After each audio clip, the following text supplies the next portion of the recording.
Hi, I'm Jeff Caplan, owner of Odometer Gears, and we're sponsoring this video. Blooper!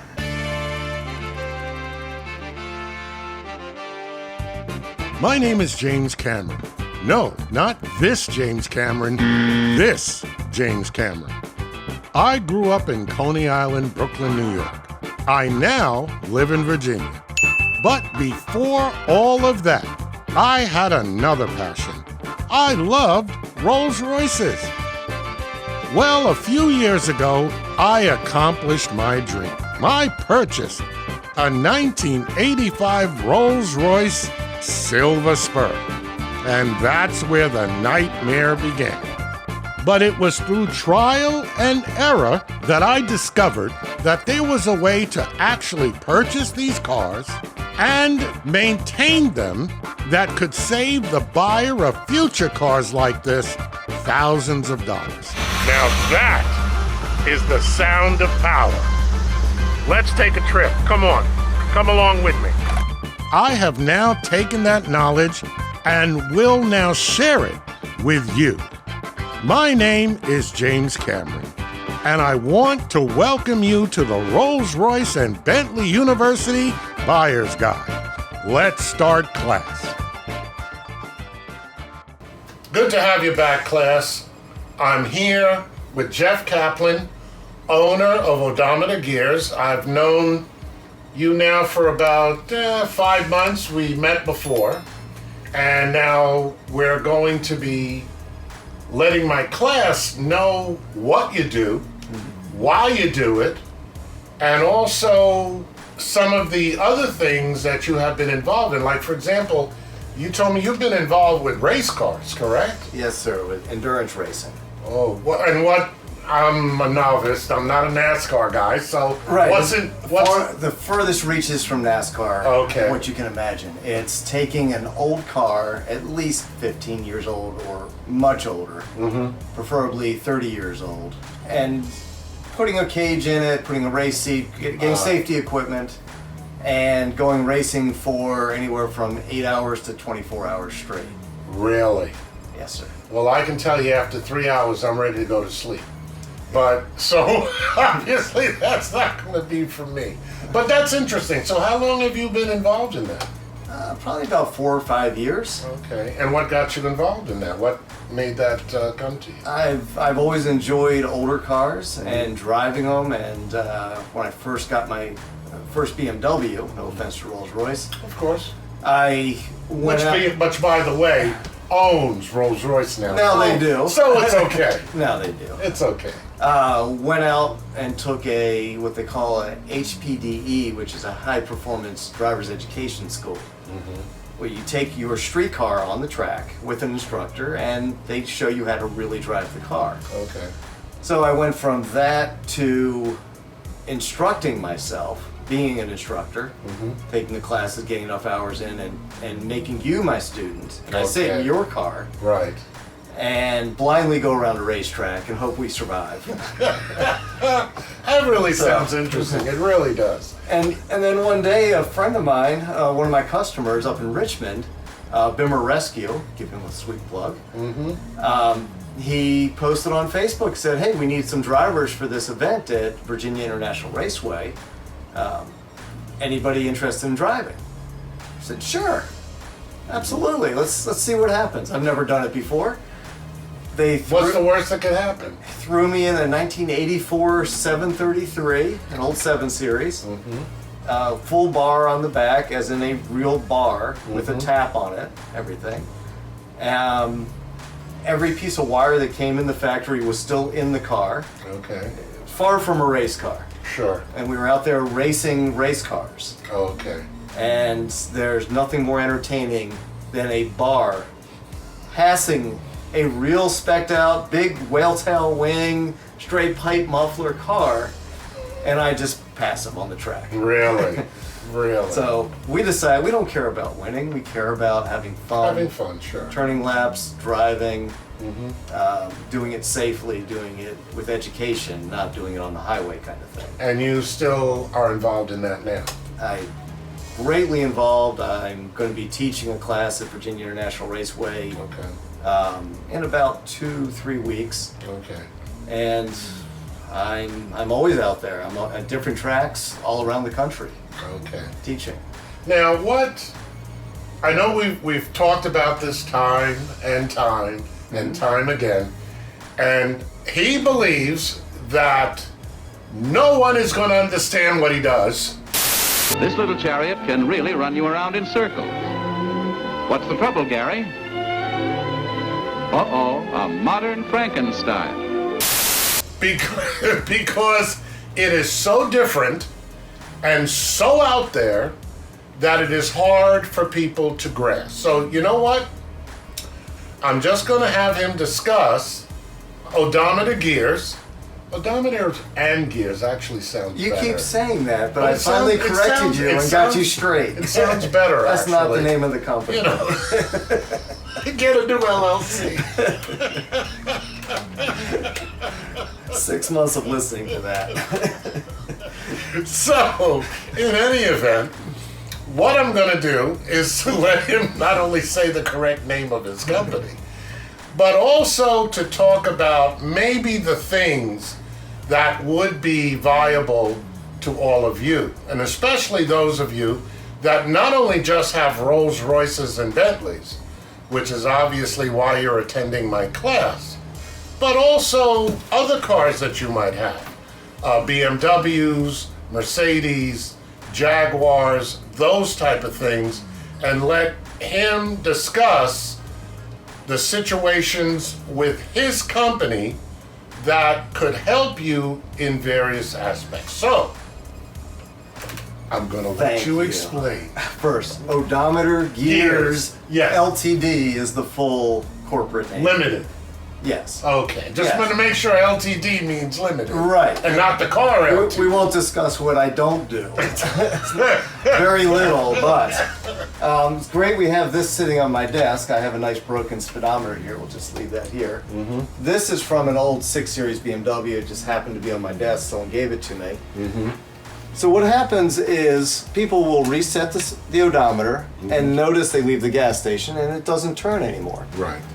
This does not break the odometer. It's a big misnomer on the internet. What happens is, this is a little different than your Rolls-Royce Bentleys, but it's a video instrument, it's still the same idea. There's rubber gears on the side, and when you push the reset, you can see it does nothing. It's the same as a Rolls-Royce. But what happens is these gears are urethane, and I just took a big chunk with my nail. They break. They break. They break apart. And that's what happens. From the factory, they're urethane gears. They put oil on them. It dissolves. But the heat from the sun hitting your dash will also contribute to that. So what I do is I manufacture these gears. Ford, Pontiac, Porsche, Renault, I'm reading from my list, Infiniti, Jaguar, John Deere tractors, hour meters on boats. Okay. Everything. Anything that's a video, motometer, Jaeger Smith instrument. I make the replacement parts and I supply, not to sound crazy about it, but I supply the world. I supply speedometer shops and wholesalers and individuals. I'm not worried about selling retail or wholesale or jobber level. Right. I sell all over the world. Okay. My video no longer makes these gears. They're all digital these days. Right. So I've met them. I'm not going to say they've given me their blessing. I wouldn't do that. Right. A gear is a gear. It's not copyrightable. Some people now, if you watch eBay and Amazon and all that, you can see very cheaply made 3D printed gears. Right. 3D printing is great. It has a place in the world. It's great for prototyping. If I wanted to make a screwdriver, if I wanted to make this cap, I would 3D print it first to make sure the CAD program is right, CAD file's right.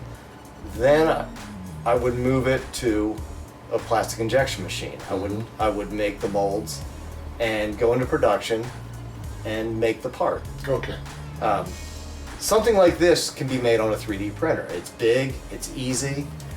When you get into something small and intricate, with these little tiny teeth in here, It's very hard. it can't do it. It doesn't have the resolution. One day it will. One day Sure. I'm out. Sure. But for now, if you want it done right, if you want to be able to pick your materials, I use a material, it's an acetal material. Delrin is a popular name for it. That's one of the commercial names. I use Celcon, specifically M90, which it's a slick material. It has graphite mixed into it. So when you put them in your speedometer, put them in dry. You don't need oil, you don't need anything else dissolving other plastic that's in here. And I mean, there's no way to really know, but for example, I got my gear through you. That's how we met. Right. How long, either through mileage or through years, is that gear kind of expected to last? It's completely a time versus environment. Years ago, I had a customer with a TC Maserati, two TC Maseratis, garage kept. They were in Texas. Both of them broke within 2 weeks of each other. I think it had 8 and 10,000 miles on them. Okay, because that was an environmental. The heat of Texas is what does it. Right. So when I started the business, I'm in Southern Virginia. I didn't have any customers in my area. It was all from Raleigh-Durham south.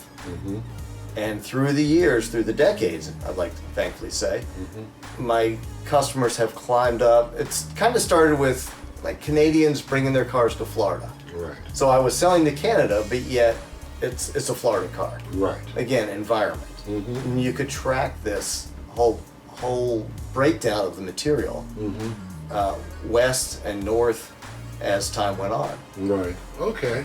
So what I have to ask you now as a consumer, how did you know I had ordered the wrong part?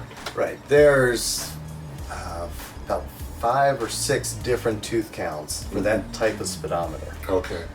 And we've been doing it since the Eyes of Virginia since '03 is when we incorporated. Okay. So we know the speedometer. The speedometer is not unique to just Rolls-Royce Bentley. It's the same speedometer in a Porsche. Okay. Same speedometer in an hour meter on a sailboat. So these are all the same type of. So VDO, well, Rolls-Royce didn't make a speedometer, since this is BMW. BMW did not make this speedometer. They didn't design it for a 6 Series BMW, which is what this is from. Okay. This is actually kilometers, so this is an overseas one. Okay. They told VDO, here's the hole, here's the space to fill. And VDO came up with the cluster that filled that space with all the instruments that they requested and the design. I gotcha. So there's other manufacturers out there. There's Yazaki, which doesn't use gears. They use a straight electronic motor. So there's different ways of doing this, different ways of tackling it. Right. Definitely wanted to point out, as these cars age, not just yours, but all cars, the speedometer, the electronics on the boards will start to break. We also offer a fix for that. Okay. That is more of a, you need to send it to us type deal, because it gets into soldering and knowing which components to change on the board, and things could be and I'm really glad you said that, and I will tell you why. There's a person who I deal with like every 2 to 3 days. His name is Richard Green, and I'll send a shout out to you, Rich. Rich has just about, I believe, 9 of these cars. He talked about the boards, how depending on certain things that go bad, that whole board has to be fixed. So small parts on the board. Right. It's not always the same thing that's going to break, and that's why it's harder. When the odometer breaks, it's the gears. Right. But there are other components that drive the stepper motor. There's other components that drive the speedometer needle. And we're talking 20, 30, 40 years old. Right. They're old. A capacitor is old technology. Sure. And you have to sometimes replace it. You have to know where to desolder, what polarity to put it in. Very simple I can hear electronic guys screaming, that's so simple. Right. It is if you know what you're doing. Sure. If you have no idea, if you have your dad's solder gun that you used to fix your plumbing under your house, don't touch it. Yeah, yeah. Don't go there. I got you. Soldering is not about melting solder. Mm-hmm. You have to know there's a technique to it. Right. Or you could end up with a cold solder joint. The right components, but a cold solder joint causing you more trouble. Then you send it to me, it's like work on the car first, send it to a technician, Right. a shop. They're going to charge you more because they don't know what you did. Mm-hmm. You know, the old adage was that a cheap technician is actually more expensive Right. than an expensive technician. Because at least the expensive technician, he's worked on these things, he knows what he's doing. They don't have to go back through what this backyard used car salesman has done. Right. Exactly. It's fresh, it's factory. Mm-hmm. You have to have a baseline to start with. You have a Rolls-Royce. Right. Call me on the phone. I have a speedometer. With the odometer that doesn't work, the speedometer does work. Mm-hmm. Okay, my questions to you is not what model it is. Right. Is do you have miles per hour or do you have kilometer? Gotcha. That's the difference. So the miles per hour, not guaranteed, but 99% of the time, I would go to the 20 by 23, and this is what I would send you. So it's 20 teeth on the outside, 23 teeth on the inside. Oh, gotcha. So if you had a kilometer, I would tell you it's a 20 by 29. Gotcha. Now the colors are something we added, so when we drop all these bins, You know the difference. yes. Okay. So that's how we That's tell it. the difference. Okay, great. Yeah. So same gears, if you had a 944, it could be a 20 by 21 or a 20 by 22 for a 944 Porsche. Now the difference is one tooth on that inside tooth count. That's the only difference.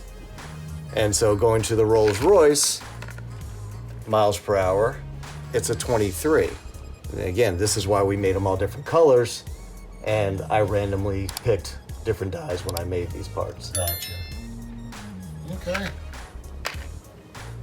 Well, it's certainly been a pleasure. Yeah, thank you. So, until next time, see you in class. Drive safe. Thanks for watching, class. If you have a Rolls-Royce or Bentley motor car and you'd like to have it highlighted in this series, drop us a line.